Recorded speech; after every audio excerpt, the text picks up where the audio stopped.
LG G3 Stylus expected third quarter 2014. The LG G3 is certainly one of the most desirable smartphones on the market, but at around €500 or so in the shops it isn't cheap. Of course, the G3 has a superlative feature set, including a very high resolution 5.5-inch display. But what if you took something in the format of the G3 and made it a bit simpler? LG have done this with the LG G3 Stylus.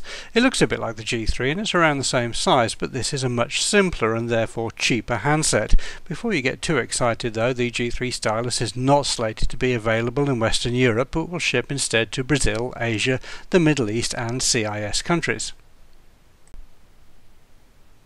The display on the G3 Stylus is also a 5.5-inch panel, but where the G3 boasts an amazing 1440 by 2560 pixels, this version is only 540 by 960 pixels, which is a tiny fraction of the pixel count, around 14%. Inside is a 1.3 GHz quad-core CPU, about half the speed of the one in the G3. The Stylus also has just 1 GB of RAM and 8 GB of storage plus a microSD slot, compared with 2 GB and 16 or 32 GB on the G3. It's quite a bit heavier than the G3 at 163 grams compared to 149 grams, and it is thicker too.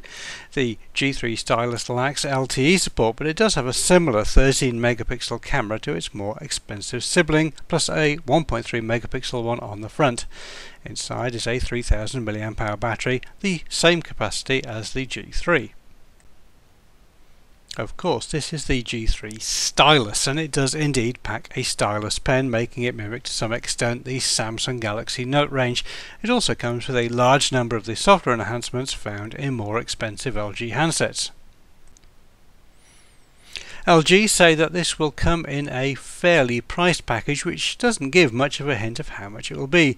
The somewhat similar Samsung Galaxy Mega 5.8 retails for around €320, and we'd expect the LG to be a similar price point, whatever that will be in the local currency. Availability in Brazil is slated for September, with other markets to follow.